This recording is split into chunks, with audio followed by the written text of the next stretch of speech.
Ryan from Adaptive Tech here.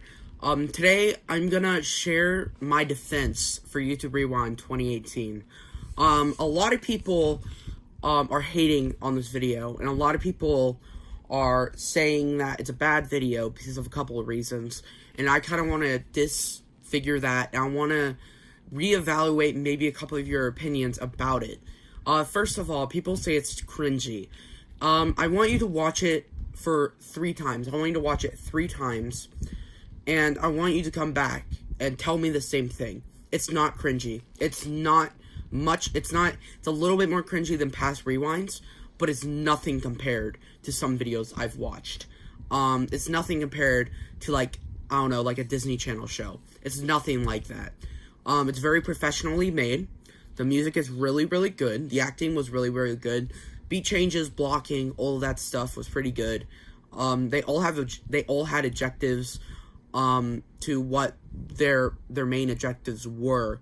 They have very clear objectives. The projection, pronunciation, articulation, all that stuff was great. I could really nitpick, and I'm not going to do that because there's really no point in nitpicking. But I want you guys to really take into full effect why this YouTube Rewind was actually one of the best ever. Okay, let me go down the line of YouTube Rewind. So 2012, we got a very, very minor rewind. It was about, I would say, around a 2-minute video, and people really liked that. Personally, I didn't really like it. I thought it was kind of boring, kind of stale. Then 2013, they stepped it up. Because this new company bought them, well, not bought them, didn't buy YouTube, obviously, but was contracted to make YouTube Rewind. And they've made every single YouTube Rewind up to now.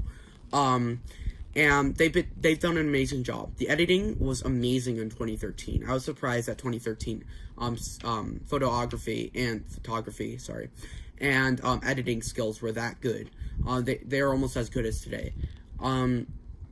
So 2013's YouTube Rewind was pretty good. A couple of little things I thought, I don't know, I just thought it kind of was too much. Things were moving at such a fast pace. The pacing was way off. The music was cool, but things weren't in center. When the explosion happened in the background, when the train was moving, it wasn't centered. It really bothered me. The Fox say everything was really, really well done in that production. But my biggest problem with it is that I thought there was just too much going on. Then you go to 2014. 2014 got even worse in terms of how much stuff was going on. More YouTubers got involved. More people were asked to do YouTube Rewind. And that was a horrible move by YouTube and horrible move by that production company. I get that they want to put more YouTubers in, but yeah. So I would say the biggest thing I could take away from past YouTube Rewinds, there was way too much going on. Each creator didn't get a chance to speak, did not get a chance to do anything.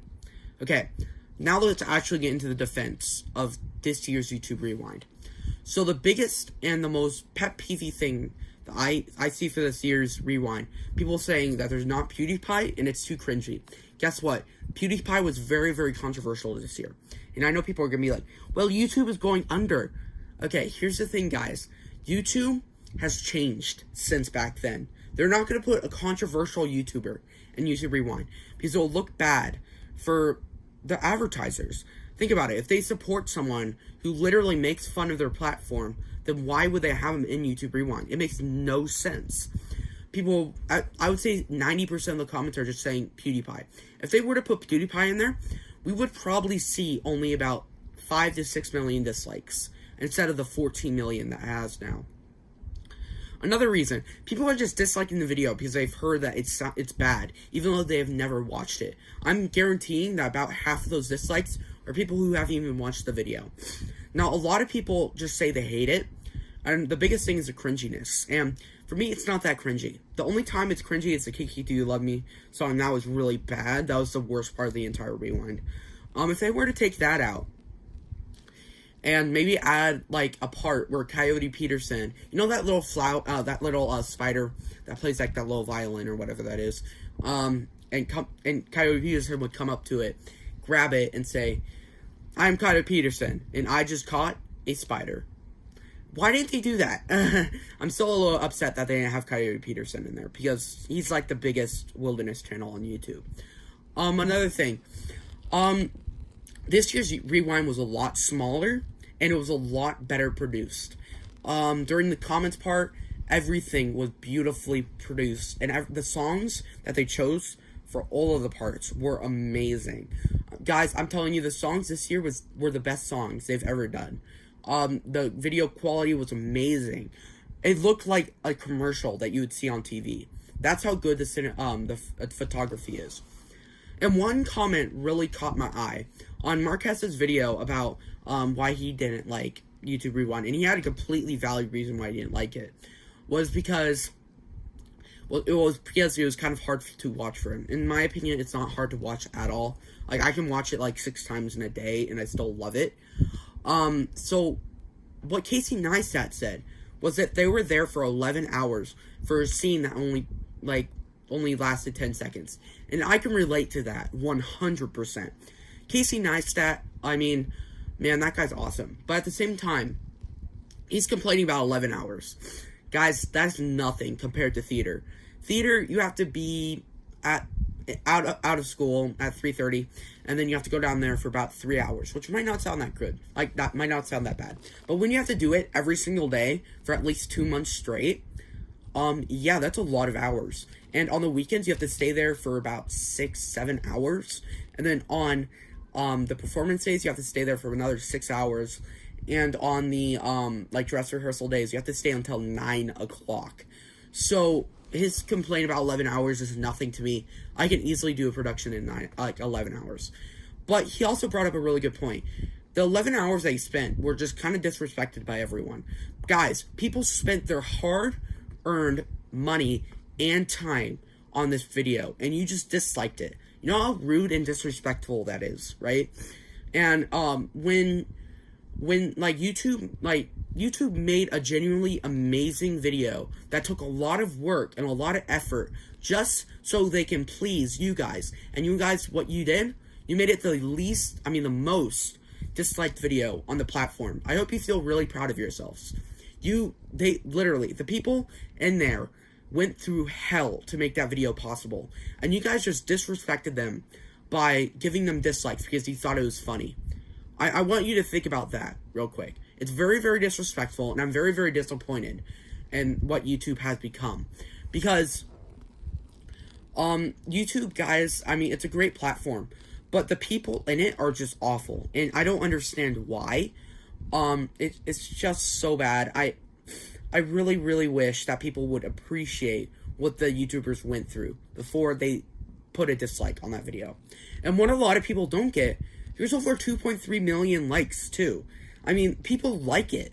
I mean, if there wasn't 2.3 million likes, that's over 2.3 million people who liked the video. And a lot of people don't bring that up. So I want you to think about that as well.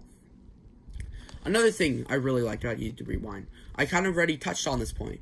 It was a lot smaller, and more YouTubers, more small YouTubers, another complaint is people were like, I don't know who half of these YouTubers are. Well, guess what? You're not supposed to know who they are. Okay? That's not the focus. Okay? They didn't put YouTubers in that you would know. The reason why they put in YouTubers that are a little bit smaller is to get them recognition. And at the end, they give you credits to the smaller YouTubers first, then the bigger ones. So, well, it's actually kind of like the first scene to the second scene to the third. Kind of like what they do in theater. But, here's the thing about YouTube Rewind. The 2018. It was really well done. Music was great. I already said that. I know. But the biggest thing I could take away from, this video was that everyone worked extremely hard. Everyone did an amazing job. Okay? It was not cringy. At least in my opinion, it wasn't. And it was a great performance. And it was a great, thing. I mean, the beat changes were there. Walking was good. So, I mean, I don't understand the hate. If you guys can leave some valuable reasons why you don't like this YouTube Rewind in the comments below, I would love to read your comments. Because I'm not sure what you guys hate about it. I've watched it maybe around 15 times. I love it. I absolutely love how it's made. And how good everything syncs together. And how good the creators interact with each other. Yes, I've never heard of any of these YouTubers. I've only heard about 2 of them. But, I mean, who cares? I mean, I just learned a lot about what those YouTubers are, and it's awesome. I also really liked the campfire. I liked how much diversity there was. I liked all the Asian representation. I loved all that stuff. And yeah, I'm not even going to go down that route because that's really disrespectful. But guys, I hope you enjoyed this video. If you did, please hit that like button. And I'll see you in the next one. Bye.